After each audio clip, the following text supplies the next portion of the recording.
National federation of Indian railwaymen की railway ground के सामने उमंग ऑडिटोरियम में एक प्रेस कॉन्फ्रेंस की गई, जिसमें पदाधिकारियों ने बताया कि national federation of Indian railwaymen (NFIR) से संबद्ध वेस्ट सेंट्रल मजदूर संघ WCRMS 4 से 6 मार्च 2025 तक जबलपुर मध्य प्रदेश में अपना द्विवार्षिक अधिवेशन आयोजित कर रहा है, जिसमें भारतीय रेलवे में परिदृश्य और विभिन्न श्रेणियों के रेलवे कर्मचारियों द्वारा कठिन परिस्थितियों, जनशक्ति की कमी, विभिन्न गतिविधियों के आउटसोर्सिंग के मद्देनजर सामना की जाने वाली समस्याओं पर चर्चा की जाएगी और आगे की कार्यवाही तय की जाएगी। पश्चिम मध्य रेलवे के विभिन्न हिस्सों से प्रतिनिधि और नेता द्विवार्षिक अधिवेशन में भाग लेंगे और रेलवे और श्रमिकों से संबंधित विभिन्न मुद्दों को प्रतिनिधियों द्वारा चर्चा और निष्कर्ष के लिए उठाए जाएंगे।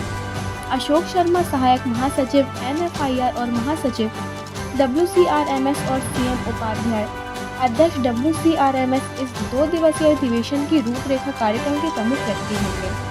NFIR के महासचिव डॉक्टर M राघवैया और वाइस प्रेसिडेंट BC शर्मा 5 मार्च 2025 को अधिवेशन के खुले सत्र में भाग लेने के लिए जबलपुर पहुंचेंगे, ताकि रेलवे कर्मचारियों को जीवंत ट्रेड यूनियन आंदोलन निर्माण के लिए प्रेरित किया जा सके और रेलवे की दक्षता के स्तर में भी सुधार किया जा सके। भारतीय रेल में 12,60,000 रेल कर्मचारियों का डिवोशन से वर्ष 2024-25 में 1320 मिलियन टन फ्राइट रवाना करके रेल का आमदनी रेल कर्मचारी ने इम्प्रूव किया। लेकिन हमारा समस्या जो पेंडिंग समस्या है, अभी वो फाइनल नहीं किया भारत सरकार। हमारा मेन डिमांड है रेलवेज में पुराना पेंशन स्कीम रिस्टोर करना पड़ेगा, उससे गारंटीड पेंशन मिलेगी। हम यूपीएस को अपोज करते रहते, कारण क्या है, यूपीएस में तनख्वाह में आधा गारंटी नहीं दिया, एडिशनल पेंशन गारंटी नहीं दिया और डिपेंडेंट को फैमिली पेंशन गारंटी नहीं दिया। वही कारण से हम यूपीएस को अपोज करेंगे और हमारा स्ट्रगल कंटिन्यू करेंगे। रेलवेज में नया पटरी मेंटेन करने के लिए, नया वर्कशॉप मेंटेन करने के लिए, नया TRD के लिए, नया सिग्नलिंग यूनिट के लिए नया पोस्ट सैंक्शन करना पड़ेगा। जो रेल मंत्रालय ऑर्डर इश्यू किया, नॉर्म्स फिक्स किया, नॉर्म्स बेसिस पे नया पोस्ट सैंक्शन करना पड़ेगा। आज वित्त मंत्रालय के बयान जल्दी से रद्द कराना पड़ेगा। जब सरकार नहीं करेगी, हम एजिटेशन उधर रूप में चलाएंगे। हर स्टेशन पे भी एजिटेशन होगी। 17 से 21 मार्च एजिटेशन के बाद में और भी हम एजिटेशन इंटेंसिफाई करने के लिए हम प्रोग्राम बनाएंगे। और रेलवेज में ट्रेनिंग लिया एक्ट अप्रेंटिसेस, जो खाली है पोस्ट, वो एक्ट अप्रेंटिस को वैकेंसी भरना चाहिए।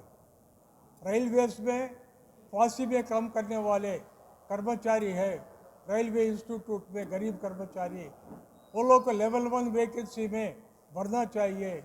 सुप्रीम कोर्ट का आदेश आ गई, सुप्रीम कोर्ट सरकार को फ्रीडम दे दिए, वो भी आप अमल करना पड़ेगा। जो पेंडिंग इश्यूज है, लोको पायलट, रनिंग स्टाफ का इश्यू, किलोमीटरेज अभी इम्प्रूव करना, DA 50% क्रॉस किए, किलोमीटर रेट भी इम्प्रूव करना और रनिंग अलाउंस का TA एलिमेंट इनकम टैक्स से एग्जम्प्ट करके बैक डेट से loco pilot, train manager, ALP को न्याय करना पड़ेगा। और ड्यूटी आवर 12 घंटा ड्यूटी रेलवे से रद्द करना पड़ेगा। ये मेन इश्यूज पे हमारा एजिटेशन चलेगी। ये अधिवेशन में, वेस्ट सेंट्रल मजदूर संघ अधिवेशन में ये प्रस्ताव पे आज डेलीगेट्स चर्चा करके वो लोग अप्रूवल देंगे। उसके बाद में वेस्ट सेंट्रल रेलवे में हमारा NFIR का वेस्ट सेंट्रल मजदूर संघ सारे कर्मचारियों को इन्वॉल्व करा के एजिटेशन चलाएंगे। आपका नाम? M Raghavaiah, general secretary national federation of Indian railway new Delhi, BC Sharma अध्यक्ष NFIR न्यू दिल्ली। 5 और 6 तारीख को हम लोग यहाँ पर द्विवार्षिक अधिवेशन कर रहे हैं। इसमें पूरे जोनल रेलवे की मुख्य मांग है ओल्ड पेंशन सिस्टम को हूबहू लागू करना और भारतीय रेल के 324 प्रकार की कैटेगरी के लिए 8वें वेतन आयोग में कम से कम 3 गुना वेतन की बढ़ोतरी और उनके जो अलाउंसेज हैं उनकी भी 3 गुना बढ़ोतरी के लिए पूरी चर्चा होगी। लगभग 35 रेजुलेशंस प्रस्ताव इसमें पास होने जा रहे हैं। सारा रेल कर्मचारी आंदोलित है। NFIR के आह्वान पर 17 से 21 मार्च तक हम विरोध सप्ताह पूरे देश के साथ साथ वेस्ट सेंट्रल में भी मनाने जा रहे हैं और अगर सरकार ने इसको नहीं माना तो इस और ज़्यादा आंदोलन को तेज किया जाएगा। धन्यवाद।